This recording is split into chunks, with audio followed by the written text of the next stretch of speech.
Assalamualaikum. My name is Nurul Umi Nusyairah Mazaki. My number matric D2010060. I'm from Universiti Kolej Islam Melaka in the course Diploma Hospitality Management.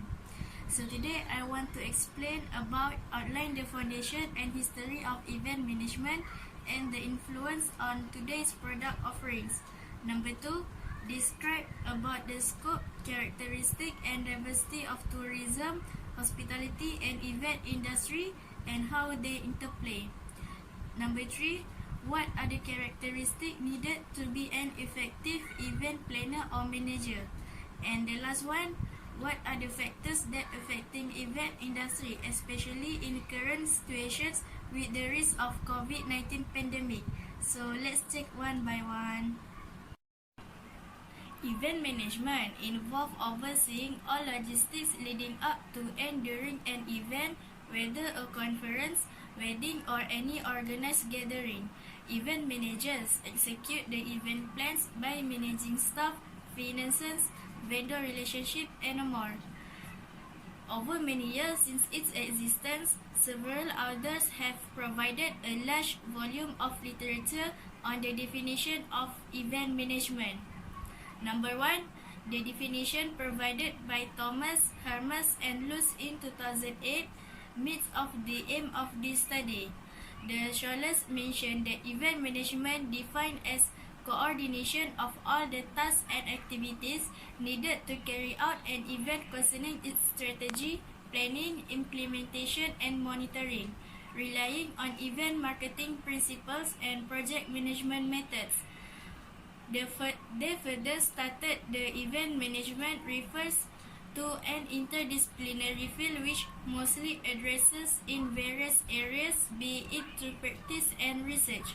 Meanwhile, Goldblatt described event management as involving a process that includes research, design, planning, coordination, and evaluation. Goldblatt definition meet the purpose of this study, in which the process of organizing an event related to the term event management, as this much growing term is used to describe the process flow. Since the 2000s, few academic studies have identified the significance of the event management process. Here are some example events in Malaysia. Number 1, Commonwealth Games. The 1998 Commonwealth Games, officially known as the 16th Commonwealth Games, was a multi-sport event held in Kuala Lumpur, Malaysia. This edition is marked by several unprecedented facts in the history of the event. The 1998 Games were the first held in Asian country and the last Commonwealth Game of the 20th century. This was also the first time the Games took place in a nation with a head of states other than the head of Commonwealth, and the first time and English as the first language. For the first time ever, the games include team sports. The other bid from the 1998 Games came from Adelaide in Australia.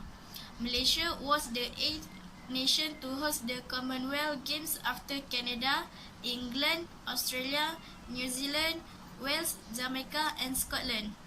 Around 3,638 athletes from 65 Commonwealth members nations participate at the Games, which featured 214 events in 50 sports, with 34 of them collected medals.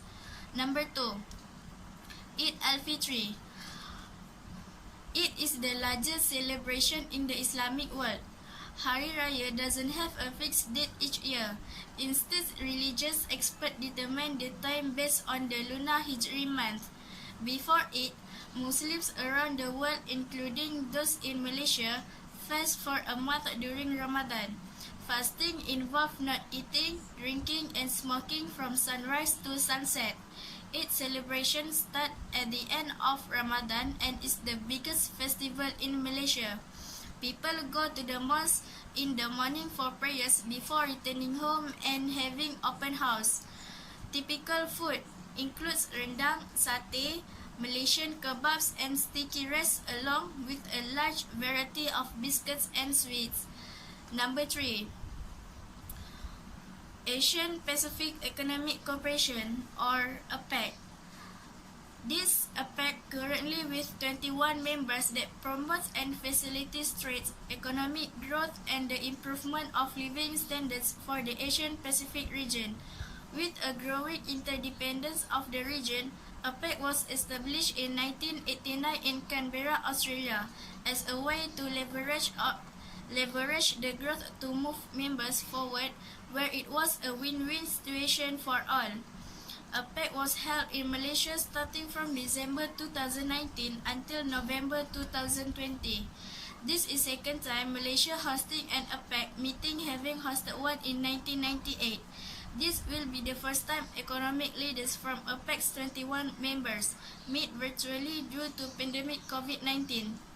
But did you know who is the member of APEC? So I will tell you.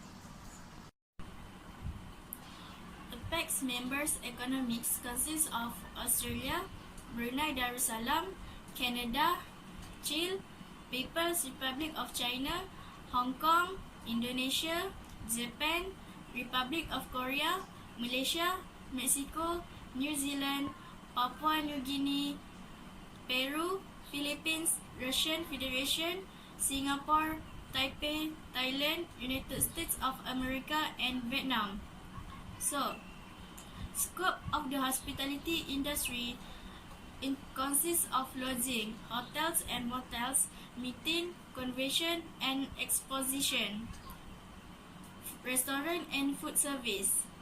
Scope of the tourism industry is air, cruise, rail, coach or bus tour, automobile, recreation, park, attractions and gaming. Meanwhile, scope of event industry conducted by sport organizations include competitive or non-competitive sport and recreation events, courses, clinics and camps, conference. Competitive events may range from the Olympic Games to a small local under-7 soccer match and anything in between. The scope of the events therefore depends upon the purpose of the event, the extent of participation, the facilities and equipment required, and the importance of the event in terms of community interest. Characteristic of hospitality industry has 5 points, which is intangibility, limited lifespan, agreeability, heterogeneity, simultaneity of production and